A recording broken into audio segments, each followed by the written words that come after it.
I like killing people because it's so much fun.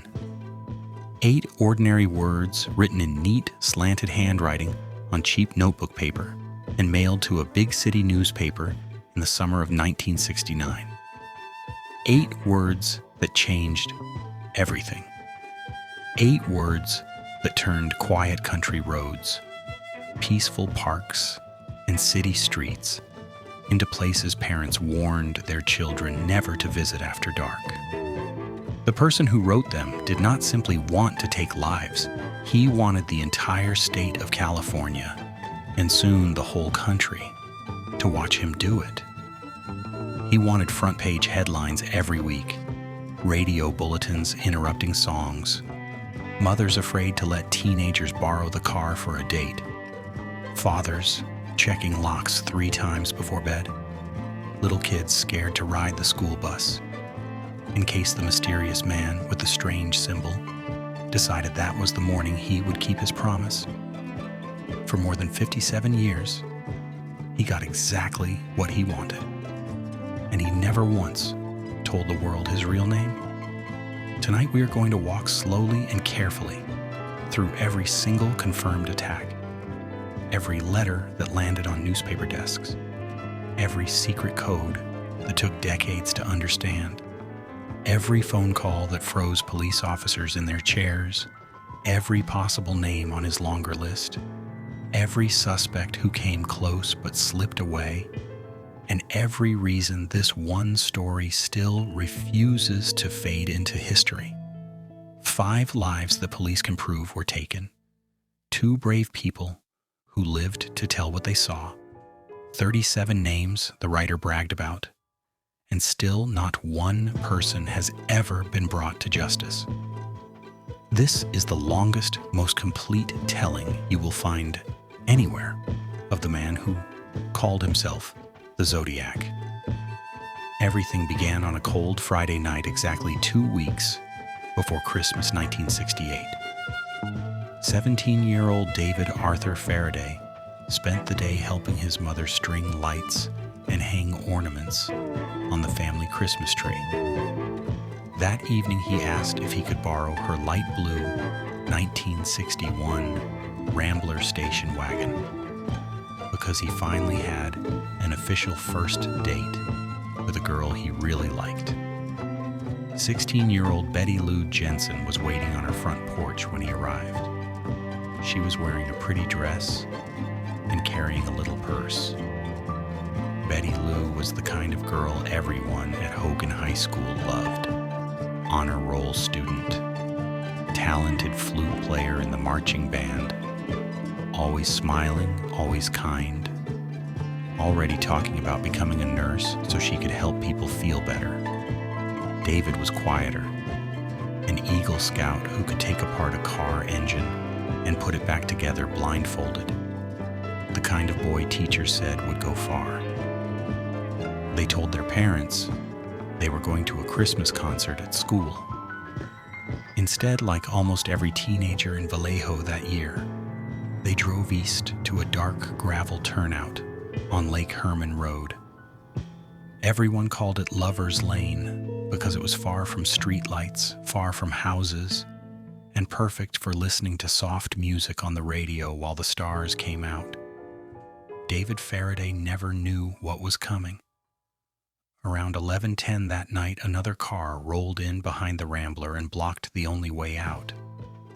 A man stepped out holding a small .22 pistol.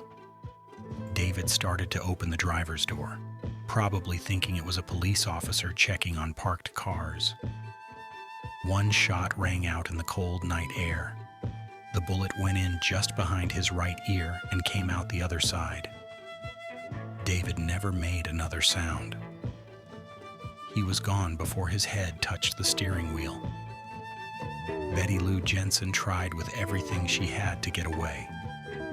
The terrified 16-year-old threw open the passenger door and ran across the gravel as fast as her legs would carry her. She made it exactly 30 feet, 12 desperate steps, still clutching her little purse, before 5 more shots stopped her forever. She fell face down in the dirt, her dress torn by the rough ground. Size 10.5 military-style boot prints walked slowly and calmly away from the station wagon. No money was missing, no jewelry taken, no one saw a thing. Just two teenagers who would never open Christmas presents again. 6 peaceful months passed. Then on the warm night of July 4th, 1969, fireworks were still sparkling in the sky when 22-year-old Darlene Ferrin parked her brown Corvair at Blue Rock Springs Park, only 4 miles from the spot where David and Betty Lou had been. Darlene was the kind of person who lit up every room. Bright smile, dark hair she loved to curl, always dancing at parties, working hard as a waitress at Terry's restaurant to build a new life after a difficult marriage. Sitting beside her was 19-year-old Michael Majot, a friend she had known for years. They were talking and laughing when another car pulled up on the driver's side and shone a powerful flashlight straight into their eyes. Michael rolled down his window, thinking it was a police officer. Darlene Ferrin never got to drive home that night. The stranger opened fire with a larger 9mm gun, sending 14 shots through the windows in 2 quick groups. 4 of them found Darlene. She stopped breathing on the way to the hospital.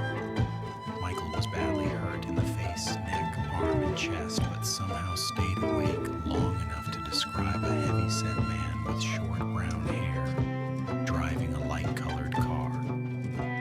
37 minutes later, the same man walked into a payphone on Tuolumne Street, 1 block from the Vallejo Police Department, dropped a coin, and calmly told the operator he had just made 2 people go away forever, and had done the same thing to those kids last year.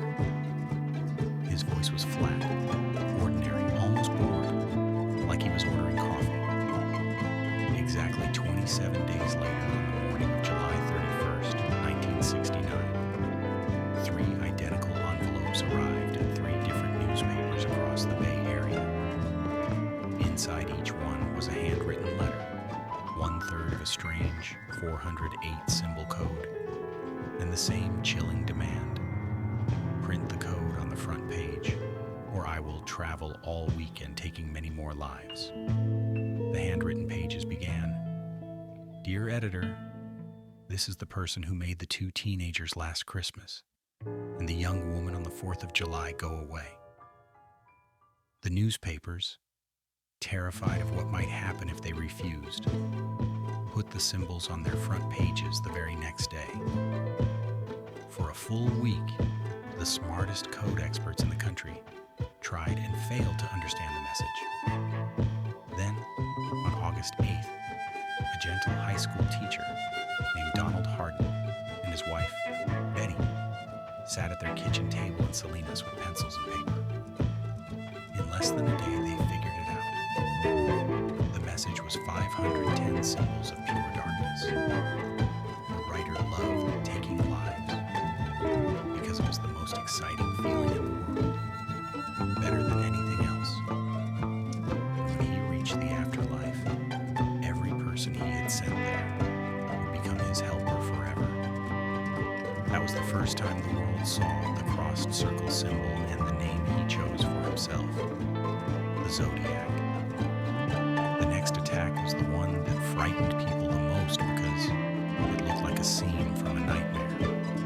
On Saturday afternoon, September 27th, 1969, 22-year-old Cecilia Ann Shepard and 20-year-old Brian Hartnell drove out to beautiful Lake Berryessa in Napa County. Cecilia was a gifted piano player studying music at college. Brian was planning to become a lawyer. They carried a blanket and a picnic basket to a quiet peninsula surrounded by water on 3 sides, spread everything out, and lay in the warm sun, talking about marriage and the future. Cecilia Shepard suffered longer than anyone should ever have to. Around 6:30, a heavy-set man walked out of the trees, wearing a black hood with eye holes and a square cloth hanging from his chest, like an apron. Sewn on the cloth in white thread was the crossed circle symbol almost a foot wide. He carried a gun in one hand and a long knife in the other. Speaking in a low, slow voice with no accent, he said he was an escaped prisoner who needed their car to get to Mexico. He made Cecilia tie Brian with pieces of plastic clothesline he had already cut to the right length. Then he tied Cecilia the same way, so tight the plastic cut into her skin. Brian begged him to take whatever he wanted and leave them alone. The man in the hood knelt down and said quietly, "I'm going to have to hurt you now." He used the knife more than 20 times on Cecilia, turning and twisting with terrible force. She stayed alive for 2 more heartbreaking days, long enough to whisper what happened to nurses and officers before she finally went to sleep forever. The final name everyone agrees belongs to the Zodiac came just 2 weeks later. On the night of October 11th, 1969, 29-year-old Paul Lee Stein was working his weekend job, driving a yellow cab to help pay for graduate school. He had just married the love of his life and was studying hard to earn his PhD. He picked up a passenger in the bright lights of San Francisco's theater district and was asked to drive to the rich neighborhood of Presidio Heights. Paul Stein never made it home to his new wife. When the cab stopped at Washington and Cherry, the passenger leaned forward and sent Paul away forever with one shot from a 9mm gun. The man then calmly wiped fingerprints, took the wallet and keys, and carefully tore a large piece from the back of Paul's blood-soaked shirt. 3 teenagers watching from a second-story window across the street saw every second of it and called for help. 2 police officers actually walked right past the man seconds later, but let him go because the radio description was wrong. Starting 3 days later, pieces of Paul's shirt began arriving in envelopes at the San Francisco Chronicle with new letters that bragged, "Here is proof it was me. The police will never catch me." Between Halloween 1969 and the spring of 1974, the Zodiac mailed at least 21 letters, postcards, and greeting cards that experts agree are real. He sent Halloween cards that said, "You're doomed," to reporters, detailed drawings of a bomb he claimed was already hidden under a school bus ready to go off when the driver pressed the brake, and a 340-symbol code that stayed secret for 51 years until 3 brilliant people finally solved it in December 2020. The message was more bragging and still no name. He kept raising his score, first 13, then more, until he reached 37. He laughed at the police, told the whole city to wear buttons with his symbol or he would choose a school bus, signed some letters the Red Phantom or a friend, and once mailed a button from Paul Stein's shirt. Then one day, in 1974, the envelopes simply stopped coming. Police looked at more than 2,500 possible names over the years. The person they studied longest was Arthur Lee Allen, who lived right in Vallejo. Friends remembered him talking about sending scary letters signed Zodiac months before anyone outside the police had ever heard the name. He wore a watch with the exact crossed circle symbol, owned the same size and brand of military boots found at Lake Berryessa, was seen with bloody knives in his car the very day Cecilia was hurt, and looked almost exactly like the description Brian Hartnell gave. He failed several lie detector tests and gave strange answers when questioned. Searches of his home found weapons, bomb-making materials, and handwritten notes about taking lives. but never the one piece of proof that would end the search. Tests on the licked envelopes in 2002 said the writer was not Allen, who had passed away from a heart attack in 1992. Many other names have come and gone: Richard Gaikowski, Lawrence Kane, Gary Post, Ross Sullivan, and dozens more. But none have ever been proven beyond doubt. 5 names are certain: David Faraday, Betty Lou Jensen, Darlene Ferrin, Cecilia Shepard, and Paul Stein. 2 people lived to tell their stories: Michael Mageau and Brian Hartnell. Many believe the true list is much longer. In 1966, college student Sherry Jo Bates was taken away forever in Riverside, and years later, the Zodiac claimed her. In 1970, nurse Donna Lass disappeared from a casino in Lake Tahoe, and a strange postcard with his symbol arrived soon after. That same year, Kathleen Johns and her baby daughter were forced off the road by a man who sounded exactly like the calm voice on the payphone tapes. She escaped when he stopped for gas. Between 1972 and 1973, several young women who accepted rides near Santa Rosa were found with marks that looked exactly like the plastic clothesline from Lake Berryessa. Whether those names truly belonged to him, only one person ever knew for sure.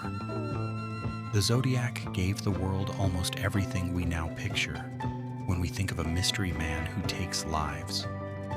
Secret codes that look like alien writing, letters mailed to newspapers while the ink is still wet, changing his plan every time so police could never predict the next move, sending pieces of clothing as proof, turning sadness into a public show.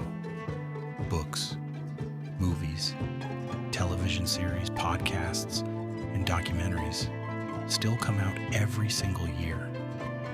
David Fincher's beautiful 2007 film Zodiac showed how the search can take over a person's entire life until they forget to eat or sleep. Thousands of ordinary people around the world still study the remaining codes every day, hoping they will be the one to finally hear the real name hidden inside the symbols. The FBI says quietly that the file is still open and active in 2025. He promised 37 helpers waiting for him in whatever place he believed came next. We can prove at least 7. Somewhere. Whether he is still walking among us or has already gone to whatever place he imagined, he still holds the one thing detectives, reporters, families, and ordinary people have looked for every single day since 1968: his real name. The envelopes stopped arriving in 1974, but the questions never have. The Zodiac did not vanish. He simply chose silence. And sometimes silence is the loudest sound of all. If you want more long journeys into America's coldest cases, the stories that still keep entire communities awake at night, and that many channels are afraid to touch, subscribe to True Crime Stories America right now and ring the bell. New episodes drop every Tuesday morning and Friday night, because some secrets refuse to stay buried.